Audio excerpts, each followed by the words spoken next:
Funmi Shodunke, a formidable woman, an individual who endured great pain and suffered through great loss. Not just any loss, but one coming from her dearest family. This is the story of her precious one. Good afternoon, Funmi. Good afternoon. So, we appreciate you telling us or being willing to share us your story. I know that it's going to be real tough for you because this is a very personal part of your life. Yeah, for sure. And so, again, I'd just like to say thank you. Alright, now just to start us off, can you just describe us your life with your little sister and her personality? Well, at the beginning it was very exciting because we had a new member of the family, and yeah, it was going well. And the bad part was that my mom, she told us to be careful of how we handled her. Like, if she hit her head or something or whatever happened to her, we need to tell her immediately so she knows the next thing to do. Oh, she had some kind of ailment with her? Yeah, she had Down syndrome. I didn't know that. All my mom told me was she had a heart disease, and we need to be careful of how we handled her. Unaware of what was about to take place, Funmi had no idea of just how limited her time with her sister was. Can you tell us more about how... So she had Down syndrome and a heart disease at the same time? Well, the Down syndrome affected her heart, mostly her heart, so yeah. Okay. And she was a very, very funny girl. Jolly. Yeah. She made the family more fun and kind of brought us closer together. Like, when she was in the family, when she became a part of the family, we kind of all got closer together. She made the bond tighter. Yeah. Oh, okay.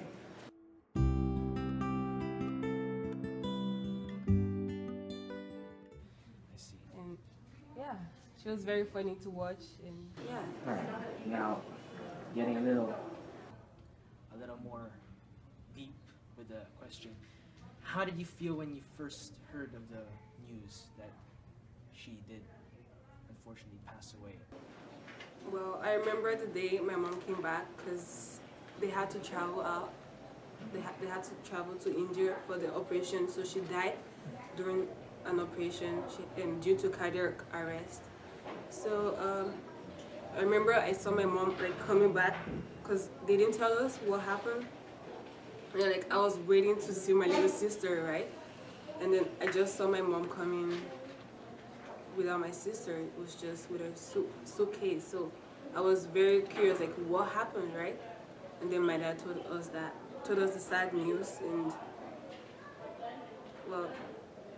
So you weren't expecting that at all. Not at all. You had no idea that. No. The pain Funmi felt was magnified by her cluelessness of what was truly going on. The loss of her sister, the death of someone very dear to her, was something she did not expect. I didn't know it was it would lead to that. So, all I knew was she was just gonna get a treatment that would make her better. Oh. Yeah. And then when they got home, I couldn't my sister was nowhere to be found, and I was like, oh, where is she? Where is she? And then my dad told us the sad news. And yeah, I remember I was like, oh, I'm not gonna eat. I'm gonna cry all day. I'm not gonna eat this and that. But yeah, we had to move on. So you were under the impression that they were simply traveling to get your sister something to get her better. Yeah. And yeah. Oh, I'm so sorry to hear that. How are you coping now? Well, I can't really say because in the past, I kind of ignored the fact that what happened. I believe if I denied the fact that she's dead, that would help me with the pain. So it kind of ignores the fact that she died, and I was just like, oh, she's dead, yeah, move on, right? So I thought that would help me with the pain, and even when people ask me, like, oh, where is your sister, this and that, I'm just like, oh, yeah, she died, she passed away, and they're like, oh my gosh, I'm so sorry, and I kind of, like, in my mind, I'm thinking, don't feel bad for me, like, you're just making the pain more unbearable. She's in a better place now, though. Yeah. Okay. Now, you think, how do you feel she would have liked, would she have liked Canada, in your opinion, now that you're here and you see the lifestyle? Yeah, I think she would have coped, like, she would have fit in very well. Like, people really liked her a lot, they like to play with her, like, she's funny, so. Yeah, Yeah. jolly, very jolly. Yeah. And she's, like, even though, like, she was little, she did stuff that, like, kind of, like, amused me, and I'm just like, wow, and you're 1 year old, like, she was very, like, very smart. Yeah. I see. Like, just for the little part, like, the little time that she was with us, she really made a great impact in our family. And, yeah. Okay.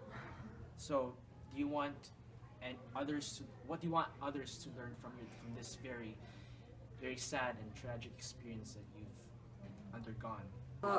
I would advise them to hold every minute precious that they have with their family, so they shouldn't take any time for granted, and like they should always tell their family how much they love them and how much they mean to them, because I wasn't expecting what happened to happen, right? So like, if I knew that was gonna happen, I would have done like I would have been better, like I would have spent every day of, like, every time with her, and Just cherished every moment. yeah. Yes. So they should cherish every moment and not take things for granted. Okay. Thank you very much for sharing your story again. I Yeah. hope you're doing very much better.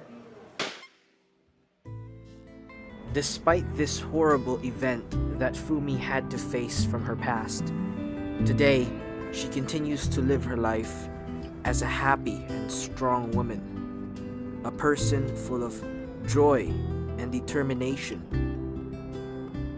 And after hearing her and her sister's story, she would like you to treasure every single second you have with the people whom you love, for we'll never know who is next to go.